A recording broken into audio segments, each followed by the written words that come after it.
Hello everybody, it's me, your boy. Welcome back to the Minecraft Guide 161. We recently began a series of projects known as the Great Upgrade. We improved the armor. It's pretty much the best possible armor in the game. The tools too. They're in a really nice spot now. They look good. We're planning on respawning the dragon very soon, which means gas tiers. Last episode, we got a bunch of them. If everything goes as planned, once we respawn the dragon, we're going to take the thing out. If we're going to take the thing out, we might go into the air. If we're going to go into the air, potion. Potion of slow falling. In today's episode, we'll be doing two great things. Breaking in this brand new amazing axe. Look at this. This feels so good to chop out wood so quickly. It's been so long. Like, that's amazing feeling. That feels really good. So we'll be doing that. And we'll be hunting phantoms. Episode 161 is all about phantom farming. We're going to build a phantom farm added onto the Tent Empire. Good news. If phantom farms... Oh my gosh, I fell in the lake and look at how quick I move. Look at how quick I move. Wow, the Depth Strider. Oh, that's clutch. So great news. Even if you're a broke person, phantom farms are insanely cheap to build. You should be able to afford it. There are a couple different ways to set up a phantom farm or a phantom trap, but by far, my favorite method is the one that we're going to do today. And really, all that we need to build this thing is cobweb. We use the cobweb to trap the phantom. We use the sword to take out the phantom. Looting 3, more phantom membrane, profit, pure profit. After we do all of that, our life of pure luxury expands. If you enjoyed today's episode, drop a like. The goal, 7K. Waddlers. So, look at this. It is actually already almost nighttime. I've cleared out the area where I think I'm going to put the building. However, it's almost nighttime. The villagers are still doing great, by the way, which is great to know. Reassuring. Well, it turns to nighttime, though. Let's talk a little bit about phantoms. So, for phantoms to spawn, basically, you need to stay up. Phantoms will begin to spawn in the air above you if you're out in the open, like no solid blocks above you that block light, after 3 days. That's 1 hour in-game that you have to stay up.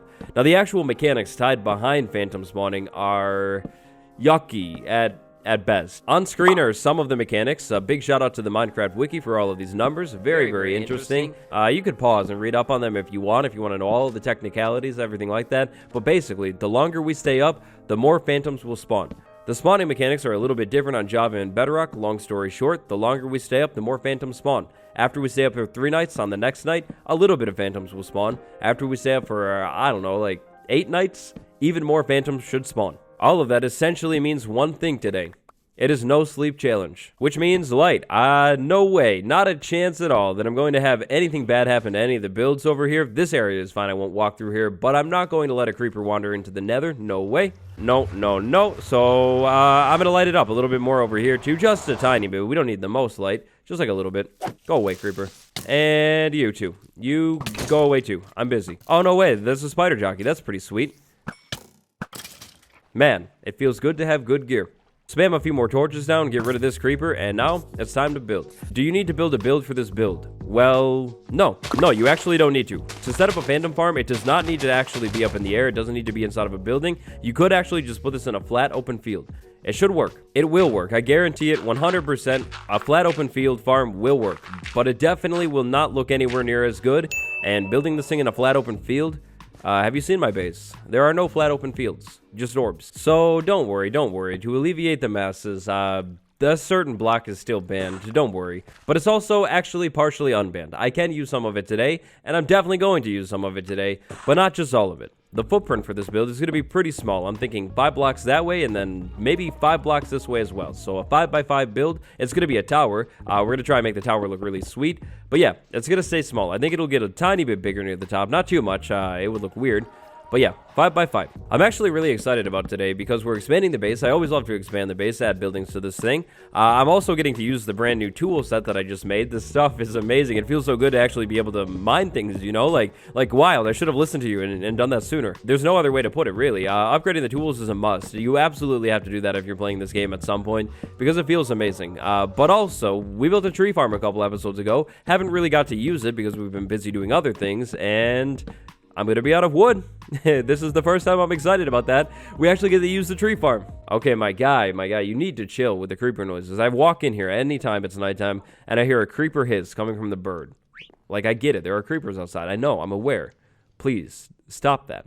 So we'll start this build off pretty simply with a square spruce wood base. I think that's going to look good. We're going to maintain that whole 5 wide thing with these towers going up. Then we're going to create an arch. I think we'll go up however far I went up and do a small arch in here. Should look pretty cool. So I guess that's 4 blocks up off of the ground. That's nice. The goal today is a small tower. You see, I'm still not very good at towers. Like, I just build them and they end up looking Wrong, we'll say. Yeah. I built the towers still, and they end up looking really strange and weird. And I think I will look less weird and less strange if I can just keep it within like a small footprint. We'll polish up the front a little bit later with some type of door or something. Maybe I'll do a staircase up, I'm not too sure, but there we go, that's the front. Now I have a cool idea, I think, hopefully, on the next part of the build that I want to go up a little bit of a ways, maybe 8 blocks, so 1, 2, 7, 8.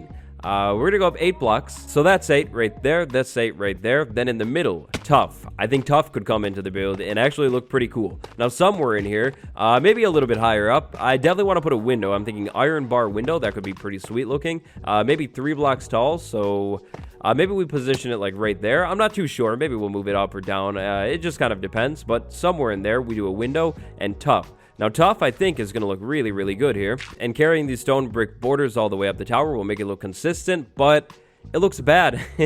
Like, really, really bad in here. So we're going to have to do something about that. Now, to do something about that, I think staircase right there, staircase right there, and I'm out of staircases. I'm not too concerned about this strange flat area because I think fixing it will be very easy. Couple staircases, create an arch right in here, some slabs too, maybe this cool block right there. And there we go. 100%. Popping a few parts of this build up is going to erase that really, really strange, awkward border that we would have had with the tough and the stone bricks.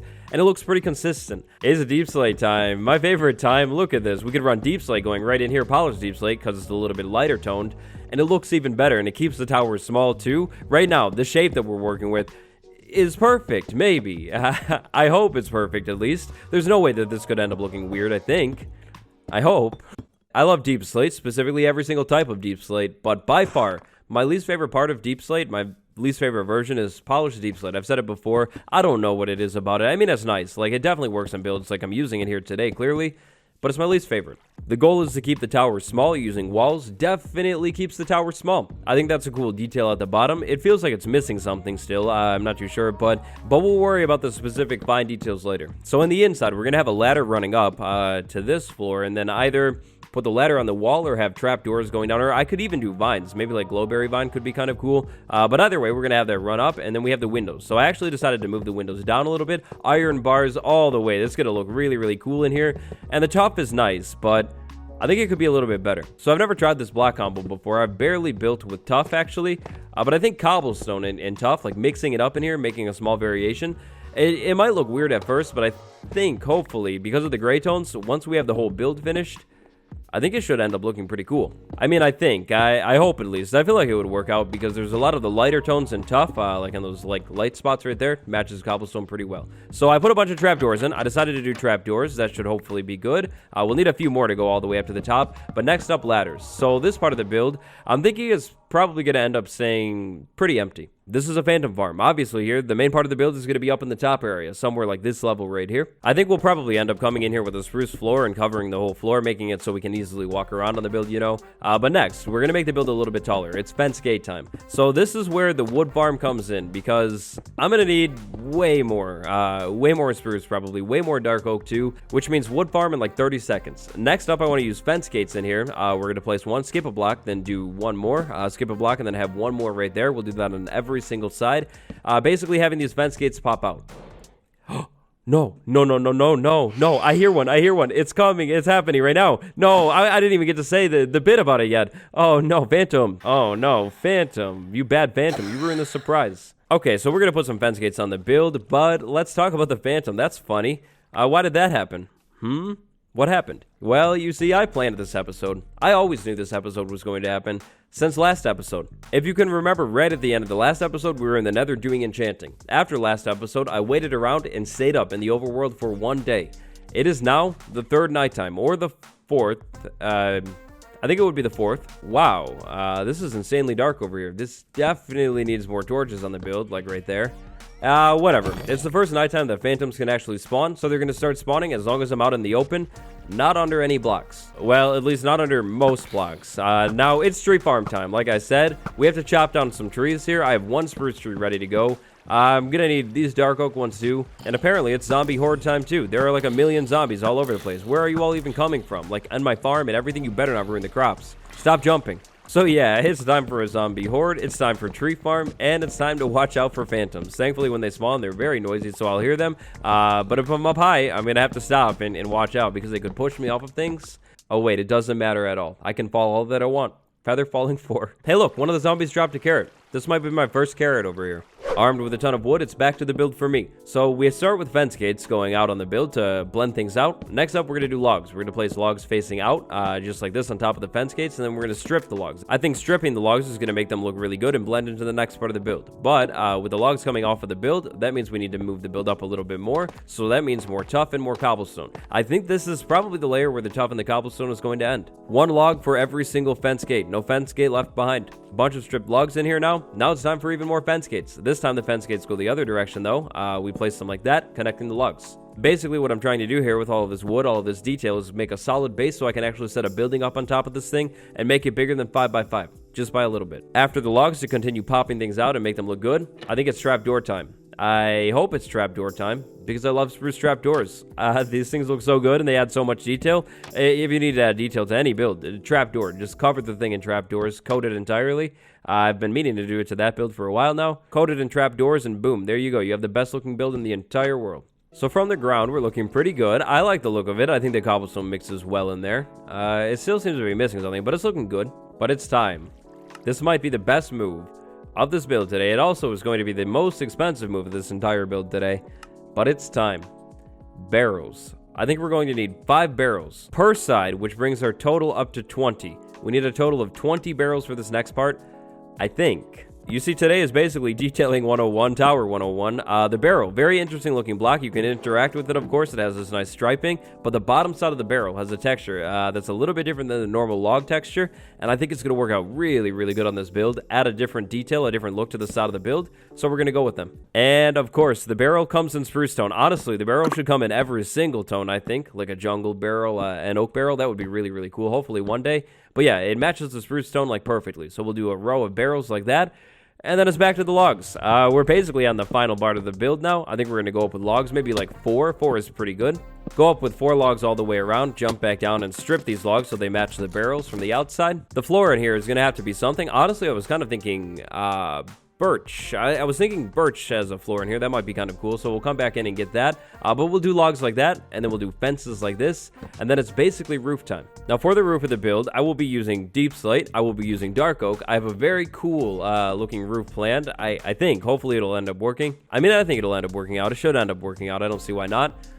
Look at the build. It's tall, and it's like front and center, too. That's why I wanted to put it there. So we put the tower right over there, but we're going to need to connect it up to our path. I don't remember why this cobblestone was there. I think I was just marking something. We'll take that out. We'll make the path go down this way. All I have to do is move the bushes out of the way. I'll move some of these plants out of the way. Instead of the path just turning and going that way, we'll make it go this way too. It'll be able to go straight over this way, right over to the tower. Very, very easy shot over here. I'll go ahead and get the path in too and make sure it looks good. To stop the path from having to go down, just to go right back up in a couple blocks, I'll fill this in, terraform this up. I think it'll make the path look a little bit better. And then we can actually curve the path in and like kind of keep it near these bushes. Ferns for days. We'll always save the ferns. Oh yeah, and this lake down here, I made a few modifications to it. I took out the spawnable blocks. I'm gonna leave it here though. Maybe, might be a reach, but you never know. Axolotl spawns in here, or at least a glow squid or something. It's very dark back there. I think it would be possible. That would be amazing. You know what wouldn't be amazing? That wouldn't be amazing. Here, let me help you out, my guy. I got you. So let's talk about the roof of the build. This is what I'm thinking. It goes up, it goes up, it goes up, it goes up. That's the talk. Well, great. In typical UK weather fashion, it would be raining. It would be. Anyways, the roof. I finished the roof. I was going for a roof that would look good in every single direction. So I went with that shape. Whatever you want to call them. Yeah, that shape. It's times like these where I really wish there was a way to reset the weather other than sleeping, because now it's thundering. Hopefully something doesn't catch on fire. Oh yeah, and there are phantoms too. So phantoms won't only spawn at nighttime, actually. Kind of funny. They'll actually spawn in thunderstorms, and it like never thunderstorms in this world. So now it's thunder. No, there's mobs everywhere. Oh, this is great. Mob stampede definitely wasn't in my plans for today. Didn't think that was going to end up happening. I'm definitely glad that the villagers are safe, and I'm very glad that I have good armor too. So I worked on the build a little bit, is what I was going to say. I was going to try and show you that, but I kind of can't. The zombies might ruin my door, so I'm just going to put blocks there. Oh boy, the good old build. So at this point, the Phantom Farm is in a really good spot. We're basically ready to go. I have a few more final touches to put on it detail-wise, but the build is in a good spot. Now for Phantoms to spawn, you need to be either out in the open or underneath a block that doesn't block any light at all. The block that doesn't block any light at all is glass. The color of the glass doesn't matter. Tinted glass blocks light level, so that's not going to work, but plain old glass, that's good. To finish this build up top, we're going to do a 3x3 square of glass. If we stand anywhere underneath the glass, like this spot right here, then Phantoms will actually be able to spawn so long as we haven't slept. To make this thing a little bit easier to use, we'll put a trap door over the ladders right here, so now I can literally just stand in the middle, move around. I don't have to worry about falling or anything like that. I'll run a demo at the next nighttime, but basically to fight these things, all we need to do is move over to the ledge. But if we were to stand at the ledge right now, the Phantoms would be able to easily dive bomb me, potentially knock me out of the build. Not good. To stop that from happening, cobwebs. Cobwebs will actually catch Phantoms. If we do 3 cobwebs right there, 1 block above my head sticking out of the build, we're going to be good. Phantoms will spawn all over the place above us though, so we're going to want to do that on every single side of the build. 3 cobwebs, 1 block above us. It's that easy. 3 cobwebs, 1 block above our head, and we should be able to catch basically all of the Phantoms. If we're not quick enough when taking out the Phantoms, they might be able to make it through the cobwebs, and if they do, they'll go up to the top of the build. Then we just stand here, jump, and hit them. We should be able to reach. That's basically the whole farm. We'll run the demo at the next nighttime, but now we have to put the final touches on the build. To begin the final touches, even more logs. We place them facing out so we can see the cool detail, and then we strip them all. Then we do even more logs going across here, and same thing. We're just going to strip all these logs. The tree farm came in huge handy today because logs. The logs are so easy to farm over there. Not really at nighttime when mobs are swarming, but yeah, it's so easy to farm over there. Now we're in a better spot on the build, but we still have that strange opening spot, which could only mean one thing. Phantom. I mean, it's a Phantom farm. Really, we had no other choice all along. Of course, we need to make a Phantom. So, lime glass, cyan glass. Phantoms are like kind of cyan-y. I wish I had prismarine. If I had prismarine, prismarine would be perfect. But there we go. Now the huge question is, do we leave the glass open like that so we let the light through, or do we block it off with dark oak planks? I think the answer to that question is leave it open. A couple fences in here, maybe even some angles to make it look more interesting, and I think we're basically good. The entire Phantom farm is good and ready to go, which means all we need to do is wait for the next nighttime and use the thing. Well, that was easy. Nighttime is here. So now we move to the middle of the build and we wait. Eventually, a Phantom should spawn. Shouldn't really take that long because I've been up for like a bunch of night times now. I haven't been keeping track, but it's been a long time since I've slept. Made it all the way through that thunderstorm, of course. Eventually, Phantom should spawn right up there. A group of them. On Java, difficulty level also affects the amount of Phantoms that can spawn. On easy difficulty, 1 or 2 Phantoms can spawn. Normal, 1 to 3. And hard difficulty, 1 to 4. At this point, I feel like I've definitely seen at least one of those 4 Phantom clusters spawn on me. I've had so many Phantoms spawn. Now, really quick, look at the view of this place. The view of the base is so amazing from up here. We can see the chateau. We can see Grim, obviously. Like, literally everything. It's a great view. But anyways, back to the middle. We wait for Phantom. It happened. It happened. They spawned. The Phantoms are up there now. So now to actually use this thing, all we need to do is move over to one of the sides and wait. Eventually, the Phantom will catch on to me, and they'll start diving. Now, when they start diving, you can back up a little bit. The goal is to have that happen right there. Exactly. Now, the Phantom gets caught in the cobweb. We're quick, and we swing at the Phantom. We should be able to land 1 hit. If we're really quick, we can get 2 hits. It could definitely be a little bit tricky to hit the Phantom when they're stuck inside of the cobweb. Try swinging near the edge of the cobweb. That should help. And watch out for Phantoms like this guy right here that dove right past the cobwebs. Depending on the angle the Phantom dives at, it can actually sometimes miss the cobwebs, dive right under it, and then, because of how I set this thing up, get stuck inside of the build. If you have good armor, it's not really that big of a deal. The Phantom's trapped inside of the farm, take it out. If you don't want Phantoms ever inside of your build though, pretty easy fix. Double up the row of cobwebs. So we have 1 row right there, we do 1 right below it, even with the cobblestone, and it should be fixed. Phantoms. I have 2 more Phantoms above the build. This time we'll go over here. Phantoms, where are you? Hey, no, you're over there? Okay, fine, I'll come to you. No, you're not gonna move back and forth. Come over here. To make the Phantoms lock onto you, imagine the Phantom is like an Enderman and try and look at its eyes. So you're stuck. Oh, that's too bad. Goodbye. So now, sometimes the Phantom membrane can actually fall down on the ground. You might have to leave the tower and go get it. I'm pretty sure that's what happened to some of mine, but trust me. I'm not too worried about it right now.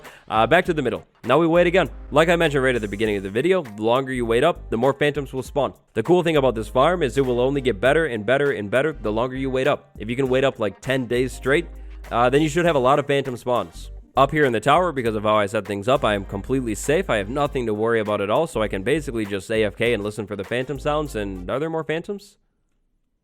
False alarm. Honestly, I thought more Phantoms would be spawning at this nighttime. I mean, it's not that big of a deal. 7 Phantom membrane is way more than I'll ever need. But yeah, I thought there would be more.